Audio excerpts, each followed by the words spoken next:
नमस्कार, आप देख रहे हैं 5 का प्राइम टाइम और मैं हूं आपके साथ अमनदीप। 52,000 करोड़, इतनी बड़ी रकम सुनकर आप सोच रहे होंगे कि ये किसी राज्य का एक साल का बजट होगा। उत्तराखंड, हिमाचल, हरियाणा या फिर छत्तीसगढ़, इन राज्यों के विकास के लिए एक साल में जो पूरा पैसा खर्च किया जाता है वो लगभग 40,000 से 60,000 करोड़ रुपए के बीच होता है। लेकिन अगर हम आपसे कहें कि किसी शहर में 10 से 12 साल के अंदर 50,000 करोड़ के घोटाले की भेंट चढ़ा दिए गए तो आपका दिमाग चकराना लाजमी है, और ऐसा हुआ है। उत्तर प्रदेश के नोएडा में नवीन ओखला औद्योगिक विकास प्राधिकरण या नोएडा विकास प्राधिकरण, कुछ कह लीजिए कि एक साल में कई बार घोटाले हुए हैं और कई बड़े सवाल भी अब निकलकर सामने आ रहे हैं। यादव सिंह, नीरा यादव जैसे अधिकारियों के भ्रष्टाचार में लिप्त रहने जैसे आरोपों से पहले ही कई बार फजीहत करा चुके ये विकास प्राधिकरण फिर से अधिकारियों और बिल्डरों की साठगांठ के चलते करोड़ों के घोटाले के मामले में घिरता दिख रहा है। और इस बार घोटाला 150 करोड़ का नहीं बल्कि 52,000 करोड़ का है।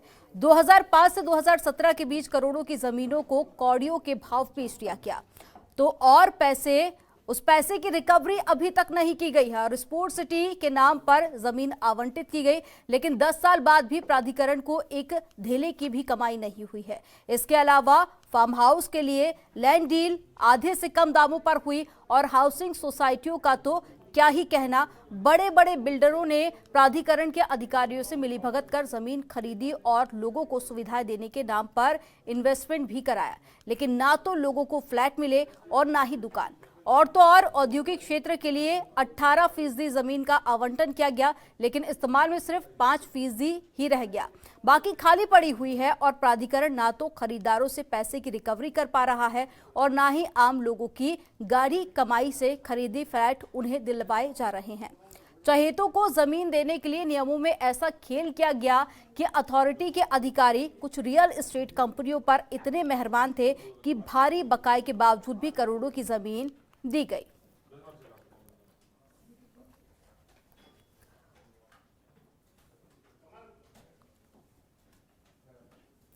और आज चर्चा करेंगे इसी मुद्दे पर, लेकिन जो कुछ सवाल खड़े हो रहे हैं उसके बारे में पहले जिक्र कर लेते हैं कि कई सारे सवाल इस मुद्दे को लेकर खड़े हो रहे हैं। जमीन आवंटन में झोल, प्राधिकरण की खुली पोल, कौड़ियों के भाव बिकी जमीन, क्या है अथॉरिटी का सीन,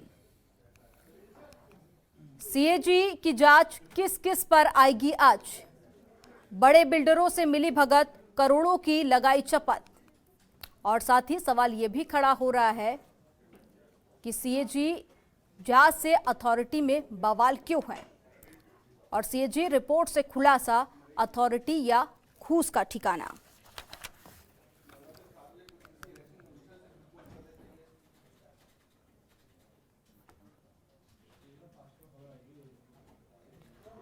और चर्चा करेंगे इसी मुद्दे पर। कुछ खास मेहमान हमारे साथ में जुड़े हुए हैं। आरबी सिन्हा जी हमारे साथ में जुड़े हुए हैं, जो कि फॉर्मर डीजी हैं सीएजी से, और साथ ही प्रदीप मिश्रा हमारे साथ में जुड़े हुए हैं, रियल एक्सपर्ट हैं, ये रियल एस्टेट एक्सपर्ट है। बहुत स्वागत है सर आपका। और साथ ही सुधीर श्रीवास्तव जी हमारे साथ में जुड़े हुए हैं, जो कि एनईए के वाइस प्रेसिडेंट है। सर आपका भी बहुत स्वागत है। सबसे पहले सिन्हा जी आपके पास में आऊंगी, बहुत स्वागत है आपका आज की चर्चा में।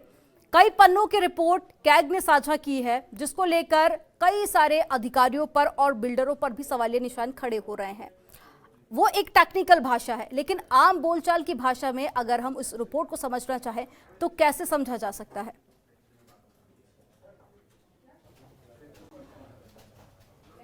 जी का जबकि 2018 में जब नई मोदी योगी सरकार बनी थी तो उन्होंने उसके पहले नोएडा, ग्रेटर नोएडा और ये सब जो डेवलपमेंट अथॉरिटीज थी सभी जिलों में होती थी, और नोएडा तो काफ़ी दिनों से है, इन लोगों का ऑडिट नहीं होता था, सीएजी का ऑडिट नहीं होता। हालांकि सीएजी इस ऑडिट करने के लिए काफ़ी सालों से कोशिश कर रही थी, तो ये ऑडिट नहीं होता था। और योगी सरकार ने सब आने के बाद 2018 में ये परमिशन दिया, और ये पहले तो 4 डेवलपमेंट अथॉरिटीज़ के लिए दिया, उसके बाद बाकी अथॉरिटीज़ को भी उन्होंने दिया है। ये पहला ऑडिट हुआ है सीएजी का, जो कि 2005-06 से लेकर 2017-18 तक के पीरियड को कवर किया गया है। ये काफी लंबा पीरियड है। बट अगर देखेंगे जहां तक ऑडिट रिपोर्ट में है, ज्यादा से ज्यादा अलॉटमेंट्स हुए हैं वो 2007 से लेकर 2010-11 तक ही हुए हैं, और उसके बाद बहुत ही कम अलॉटमेंट हुए हैं उसके। और जितनी भी धांधलियां बताई गई हैं जो कि प्राइमा फेसाई गवर्नमेंट ने एक्सेप्ट किया है, ये बहुत ही पहला, मैं अपने करियर में ऐसा परफॉर्मेंस ऑडिट बहुत कम देखा है जिसमें गवर्नमेंट ने करीब 80% जो रिकमेंडेशंस थी सीएजी का, उसको उन्होंने एक्सेप्ट कर लिया है। 80 से 90 85 से 90% को एक्सेप्ट कर लिया है। तो इसका साफ साफ मतलब निकलता है कि राज्य सरकार भी मानती है कि गड़बड़ियां हुई हैं, उनको इन्वेस्टिगेशन उसकी जांच होनी चाहिए, और जांच होने के बाद फिर क्या आता है और कैसे सरकार आगे जाती है, ये देखने का विषय होगा। ठीक है। तो इसमें दो राय नहीं है, जो आपने कहा है सभी बहुत कम्प्रिहेंसिव रिपोर्ट है। कोई भी ऑडिट काफी डिटेल्ड में ऑडिट किया हुआ है, और हम समझते हैं दुख की बात यही है कि इतने लॉस होने के बाद भी अगर एलॉटी जो जनता है उसको फायदा हुआ होता है, जो होम बायर्स हैं उनको फायदा हुआ होता, तो शायद अगर कुछ कहने को भी होता कि चलिए हमने बिल्डरों को बेनिफिट दिया तो इससे जनता को फायदा हुआ। लेकिन जो रिपोर्ट कहती है कि मुश्किल से 30% ही फ्लैट्स बन पाए हैं, ऑक्यूपेंसी सर्टिफिकेट मिला है, तो कुछ जगह तो 15 साल के बाद भी ओसी नहीं मिल पाए हैं, जबकि 15 साल पहले जमीन दी गई। तो ये सब जो बातें आई हैं, ये जरूरी है कि इन सभी बातों को देखा जाए, पूरी तरह से देखा जाए, और जो भी जरूरी कार्रवाई होनी चाहिए वो होनी चाहिए, और जो भी सिस्टम्स है, मेथड्स हैं, उसको बदलने की जरूरत है। ये एकदम क्लियर कट है। रिपोर्ट बहुत ही कम्प्रिहेंसिव है। इसने काफी हर तरीके से कवर किया हुआ है। फार्म हाउस को कवर किया है, ग्रुप हाउसिंग को कवर किया है, कमर्शियल लैंड को कवर किया है। इन्होंने नोएडा कैसे लैंड खरीदती है और क्या कह के खरीदती है, फिर कैसे बेचती है, उस पे भी बातें कही गई हैं। तो काफी डिटेल्ड ऑडिट रिपोर्ट है। इस पे हम समझते हैं कि जो राज्य सरकार है उन्होंने मान ही लिया है। करीब 27 रिकमेंडेशंस में से 23 या 24 रिकमेंडेशन उन्होंने माना है, और बाकी के 3-4 में भी उन्होंने कहा है कि वे एक्शन लेंगे। तो यह खुशी की बात है कि सरकार मतलब एक्शन लेने जा रही है। तो ये हम लोग को अब कहीं ना कहीं बायर्स पे भी अब हाँ। उम्मीद जागी है कि आने वाले दिनों में कोई बड़ा एक्शन लिया जाएगा।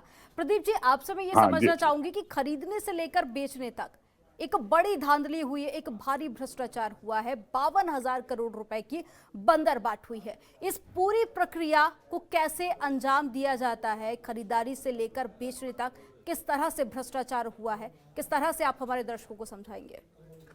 देखिए अमनदीप, यहाँ पे UP industrial area development act 1976 के तहत new Okhla industrial development authority बनी। इसका मेन एम था कि यहाँ इंडस्ट्रियल डेवलपमेंट की ग्रोथ करना। अब इंडस्ट्रियल डेवलपमेंट की तो यहाँ ग्रोथ बहुत मिनिमम हुई, जो कि सीएजी रिपोर्ट में भी लिखा है। 18.36% ही लैंड इंडस्ट्रीज़ के लिए अलॉट हुई, और उसमें भी 5% टोटल लैंड की ही इंडस्ट्रीज़ यहाँ सेटअप हो पाई। मतलब इंडस्ट्रीज़ जो प्राइम ऑब्जेक्टिव था अथॉरिटी का, वो 5% के अंदर सिमट गया। अब आ जाते हैं कि अथॉरिटी ने फिर किया क्या। अथॉरिटी ने सबसे पहले लैंड यूज़ को अपने मनमाने ढंग से कन्वर्ट करके, क्योंकि यहाँ पे लैंड एक्विजिशन जो है वो फार्मर से हो रही है, फार्मर से कंपलसरी जो एक्विजिशन के तहत एक्वायर की गई, कंपलसरी एक्विजिशन में फार्मर को लैंड देनी पड़ती है। तो वहाँ अथॉरिटी के रेट्स के ऊपर फार्मर को लैंड देनी पड़ी, मिनिमम रेट पे एक्वायर हुआ। उसके बाद उसको अलग अलग डेवलपर्स के साथ, मतलब यहाँ एक नेक्सस काम कर रहा है। यहाँ पे पॉलिटिशियंस हैं, डेवलपर्स हैं, अथॉरिटी के बड़े अधिकारी हैं। ये एक नेक्सस काम कर रहा था जिसने अपने फ़ायदे के लिए इसकी अलॉटमेंट जो रियल एस्टेट डेवलपर्स हैं उनको कम रेट के ऊपर की, मतलब जो मार्केट रेट था उससे भी कम रेट पे अलॉटमेंट की। उसके बाद यहाँ इंस्टॉलमेंट प्लान पे पेमेंट दिया गया, मतलब पेमेंट प्लान जो डेवलपर को अथॉरिटी को पे करना था वो इंस्टॉलमेंट में देना, 10% पे अलॉटमेंट कर दी। अब 10% पे जब अलॉटमेंट करी तो उस टाइम पे मार्केट में जब 2007, 8, 9, 10 में प्री लॉन्च का ट्रेंड काफ़ी था। डेवलपर्स ने प्री लॉन्च करना शुरू किया।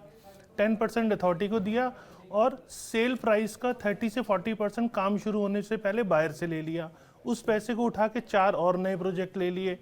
तो कुछ ही डेवलपर बड़े बड़े पार्सल जो 1000-2000 गज के प्लॉट के ऊपर बिल्डिंग बनाया करते थे, वो 200, 300 एकड़ की ग्रुप हाउसिंग या कमर्शियल डेवलपमेंट के पार्सल्स अथॉरिटी से नेक्सस का फायदा उठाते हुए लेने लगे और होम बायर्स को प्रॉपर्टी बेचने लगे। अब होम बायर्स पे कर रहा है डेवलपर को, लेकिन डेवलपर चूंकि वो 4 जगह साइफन ऑफ फंड्स कर रहा है, इसीलिए वो आगे की तरफ भाग रहा है। और जब मार्केट रुकी तो ये जो चक्री घूम रही थी ये कहीं हद तक रुकी।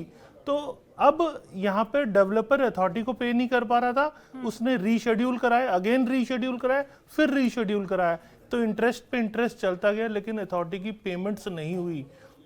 यही कारण है कि बहुत सारे प्रोजेक्ट अभी भी अटके हुए हैं और होम बायर्स आज भी अपने घर के लिए दर दर भटक रहे हैं, उनको घर नहीं मिल रहा है और अथॉरिटी को जो कम कीमत पे अलॉटमेंट हुई वो भी पैसा नहीं मिल पा रहा है। तो यहाँ ओवरऑल जो पब्लिक मनी है उसका लॉस हुआ है। आम आदमी का जो आशियाना जो घर लेना चाहता था उसका लॉस हुआ है। इतने बड़े एफआईआर के बाद 3.5 से 4 की एफआईआर के बावजूद भी लोगों को घर नहीं मिल पा रहा। तो ये बहुत बड़ी एक तरह से त्रासदी है जो नोएडा में कहा जाए तो नोएडा की ग्रोथ रुक सी गई है। जी जी जी।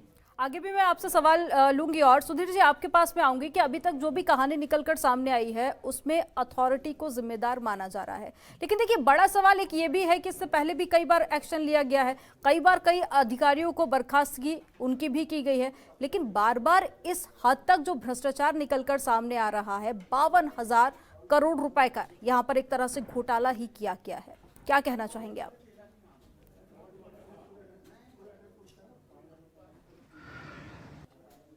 बहुत शर्मनाक है और दर्द होता है। New Okhla industrial development authority, इसका मतलब था कि इंडस्ट्रियल टाउनशिप का डेवलपमेंट होना था, लेकिन जो डाटा निकल के आ रहा है जिसके लिए नोएडा एंटरप्रेन्योर एसोसिएशन हमेशा हर मंच पर चिल्लाती रही है कि ये इंडस्ट्रीज का डेवलपमेंट रुक गया है, यहाँ पे बिल्डर्स का डेवलपमेंट स्टार्ट हो गया है। आप देखिएगा ग्रेटर नोएडा में किसानों से जमीन ली गई, जिस रूल के अंडर में ली गई, उसको लैंड को चेंज करके इंडस्ट्रीज के नाम पर उनसे लैंड एक्वायर की गई और उसको वापस उन्होंने बिल्डर्स को सौंप दिया। तो ये बहुत बड़ी लेवल पर ये चल रहा था और ये आवाज हम लोग अभी से नहीं, पिछले 7-8 साल से कंटिन्यूसली उठाते जा रहे हैं, क्योंकि 10 साल से हमारा नोएडा एंटरप्रेन्योर एसोसिएशन हर मंच पे ये चिल्लाता रहा है। अथॉरिटी के सामने भी ये बात रखी है और एडमिनिस्ट्रेशन के सामने भी ये बात रखी है। इंडस्ट्रीज का इसमें सबसे ज्यादा नुकसान हुआ है। जो आम आदमी है एक एस्पेक्ट में देखें कि उसको नुकसान हुआ है, वो कहीं ना कहीं से अपने घर से वंचित भी रहा। आज तक भी देखिए कि 10-10, 15-15 साल होने जा रहे हैं, उनको अपने घर नहीं मिले, आसाना नहीं मिले। इसके साथ साथ जो इंडस्ट्रीज जो हम लोग चला रहे हैं यहाँ पर, अगर एक हब के रूप में ये इंडस्ट्री डेवलप हो रही होती तो कहीं ना कहीं से हम लोग मानेसर या गुड़गांव से कहीं आगे होते। New Okhla industrial development authority इसने पूरी तरीके से जो आगे निकल के आ रहे हैं, मैं समझता हूँ इन्होंने काम इंडस्ट्री को डेवलपमेंट करने का किया ही नहीं है। इन्होंने अपनी जेबें भरी हैं, भ्रष्टाचार का पूरा इन्होंने तांडव मचाया है। इनके ऊपर सख्त से सख्त कार्रवाई होनी चाहिए। मैं इतना ही कहना चाहता हूँ कि इन्होंने खेल जो किया है उसमें केवल आम आदमी ही नहीं, देखा जाए तो इंडस्ट्रीज भी ठगा गया है। हम लोग यहाँ पे इंडस्ट्रीज को लोग बैठे हुए हैं। वाकई में सुधीर जी इसको लेकर कार्रवाई होनी चाहिए और सख्त कार्रवाई होनी चाहिए, क्योंकि कई सारे लोग इससे जुड़े हुए थे जिनको भारी नुकसान हुआ है। लेकिन कहीं ना कहीं सुधीर जी सवाल तो ये भी अब खड़े हो रहे हैं कि कहा जा रहा था कि हर साल ऑडिट होती है, लेकिन 2005 और 6 से जो डेटा शुरू हुआ है वो अब 2021 में जाके उसे ऑडिट किया गया है। तो सवाल उस ऑडिट के समय को लेकर भी अब खड़े हो रहे हैं, इसका भी मैं आगे आपसे जवाब लूंगी। तो कैग की रिपोर्ट सामने के आने के बाद भी जहां एक तरफ राजनीति तेज हो गई है, तो वहीं दूसरी तरफ अब ये मांग भी उठने लगी है कि दोषियों पर जल्द से जल्द सख्त कार्रवाई हो और जो भी बायर्स को अभी तक नुकसान हुआ है उसका भी भुगतान हो। आज इसी मुद्दे पर चर्चा कर रहे हैं, खास मेहमान हमारे साथ में जुड़े हुए हैं। सिन्हा जी, सबसे पहले मैं आप ही के पास में आऊंगी। इससे पहले आपने जिक्र किया कि रिपोर्ट तो अब सामने आ चुकी है, लेकिन अभी भी कुछ जांच होनी बाकी है ताकि दोषियों पर कार्रवाई हो सके। अब वो आगे की जांच की प्रक्रिया क्या कुछ रहेगी, कैसे दोषियों को सजा मिलेगी, आगे की क्या कुछ प्लानिंग रहेगी, मैं चाहूंगी उसके बारे में आप हमारे दर्शकों को बताएं, क्योंकि सरकार पूरे मुद्दे को लेकर काफी ज्यादा सख्त दिखाई दे रही है। मुख्यमंत्री योगी आदित्यनाथ भी कह चुके हैं कि जो भी दोषी होगा उसको सजा दी जाएगी।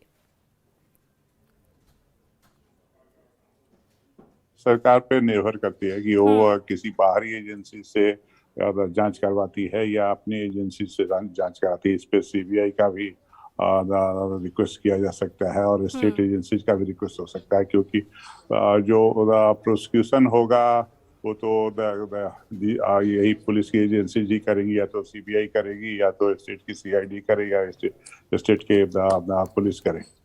कोई एसआईटी का फॉर्मेशन भी हो सकता है। एसआईटी के फॉर्मेशन के बाद, क्योंकि ये तो क्लियर कट है, इसमें बहुत काफी कुछ डिटेल दिया हुआ है कि कैसे बहुत जगहों पे बिडिंग की रिगिंग भी हुई है। दो कंपनियों ने कंसोर्शियम बनाकर लिया है और उन्होंने लिस्ट भी देखा है कि जहाँ पे एकदम जो रिजर्व प्राइस है उसके ठीक ऊपर में बिडिंग हुई है, जस्ट आधा %, 1%, 2% ऊपर में बिडिंग हुई है। तो इसमें काफी कुछ डिटेल्स है। फिर इन डिटेल्स के बाद इसको फर्दर इन्वेस्टिगेशन की जरूरत है कि क्या किसी से कोलिजन करके हुआ है। लेकिन सिन्हा जी, एक सवाल ये भी खड़ा हो रहा है कि जो ऑडिट है वो हर साल होना होता है, फिर इतना डिले क्यों होना चाहिए जी?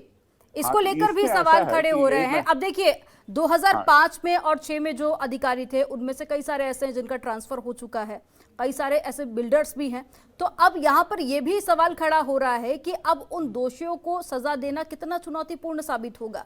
तो फिर अब सवाल यही है कि हर साल ऑडिट क्यों नहीं होता और 2005 का 2011 में रिपोर्ट आना क्यों? अगर इससे पहले आई होती तो शायद दोषियों को सजा देना और भी ज्यादा आसान होता, या फिर इतना बड़ा भी घोटाला नहीं होता। देखिए, यहाँ पे ज्यूरिसडिक्शन की बात आती है। यहाँ पे ऑडिट रिपोर्ट ने अपने पहले ही पेज में कहा है कि इनको राज्य सरकार ऑडिट नहीं करने देती थी। सीएजी का ऑडिट नहीं होता था नोएडा अथॉरिटी का, ग्रेटर नोएडा अथॉरिटी का। अब मुझे याद है कि 2003-04 में जब मैं प्रधान निर्देशक था सीएजी में, तो उस समय एक ग्रेटर नोएडा की रिपोर्ट आई थी जो स्टर्लिंग की थी, और स्टर्लिंग से जेपी को लैंड दी गई थी 1994 से लेकर 2001-2 तक का। तो लास्ट ऑडिट रिपोर्ट हम याद करते हैं तो 2004 में छपी थी, 2004 अक्टूबर-नवंबर में आई थी। उसके बाद से इन्होंने कहा भी है कि 2005-06 के बाद ऑडिट करने ही नहीं दिया गया, ज्यूरिसडिक्शन दिया नहीं गया। इसके लिए सीएजी ने हाई कोर्ट। तो सिन्हा जी, इसके अलावा भी फिर बहुत सारे लोगों की इसके अंदर साठगांठ है, जिसके चलते अभी तक दोषियों पर कोई भी एक्शन नहीं लिया गया। प्रदीप जी, आपके पास में आऊंगी। देखिए, अभी तक तो ये सवाल बिल्डर्स पर खड़े हो रहे थे और अथॉरिटी पर खड़े हो रहे थे, अधिकारियों पर खड़े हो रहे थे, लेकिन अब ऑडिट नहीं कराने देना, देखिए यहाँ पर भी ये कई सारे सवाल खड़े कर रहे हैं कि तो ऊपर से लेकर नीचे तक सभी भ्रष्टाचारी है। देखिए अमनदीप, यहाँ पर जब मास्टर प्लान किसी एरिया का बनता है तो वहाँ पे एक main approval NCR planning board की भी होती है, वो भी यहाँ पे नदारद है। तो कहीं हद तक जब ये साठगांठ हुई तो हर डिपार्टमेंट को मैनेज किया गया है। मैं सिर्फ एक अथॉरिटी नहीं कह रहा हूँ, यहाँ और भी रिलेटेड डिपार्टमेंट्स को मैनेज कहीं ना कहीं किया गया है, क्योंकि बगैर एनसीआर प्लानिंग बोर्ड अथॉरिटी के कैसे यहाँ पे मास्टर प्लान सैंक्शन हो सकता है, कैसे लैंड यूज किसी और पर्पस से एक्वायर किया जाता है और उसको कन्वर्ट करके किसी और पर्पस में दे दिया जाता है। तो ये जो नेक्सस है, और यहाँ पे सबसे बड़ी बात है कि जब अलॉटमेंट यहाँ पे हो रही है तो और जो अलॉटी है, डेवलपर है, वो पे नहीं कर रहा है, तो क्यों उसे बार बार दूसरी अलॉटमेंट करने दिया जा रहा है? तो कहीं हद तक अमनदीप ये बहुत बड़ा नेक्सस है जो काम कर रहा था। और सवाल अब ये भी खड़ा हो रहा है कि सारी पावर अगर अथॉरिटी को दी गई तो उसी का यहाँ पर मिसयूज हुआ है। एक आखिरी कमेंट सुधीर जी मैं आपसे चाहूंगी, क्या कुछ कहना चाहेंगे पूरे मामले पर? आप एक आखिरी कमेंट आपका।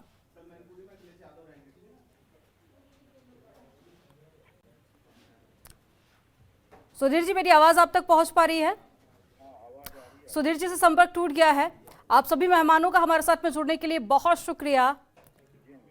तो कैग की रिपोर्ट सामने आने के बाद में अब जो सवाल है वो अब ये खड़े होने लगे हैं कि कब दोषियों पर सख्त कार्रवाई होगी। हालांकि राज्य सरकार इसको लेकर काफी ज्यादा सख्त दिखाई दे रही है।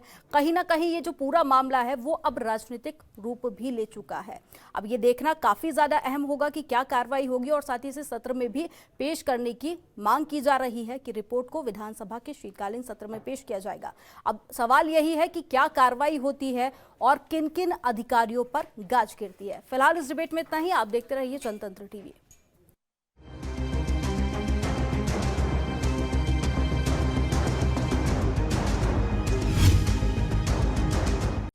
खबरों के निष्पक्ष विश्लेषण के लिए सब्सक्राइब करें जनतंत्र TV and press the bell icon. Never miss any update.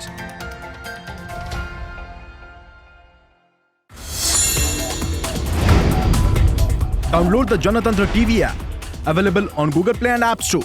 Download it now.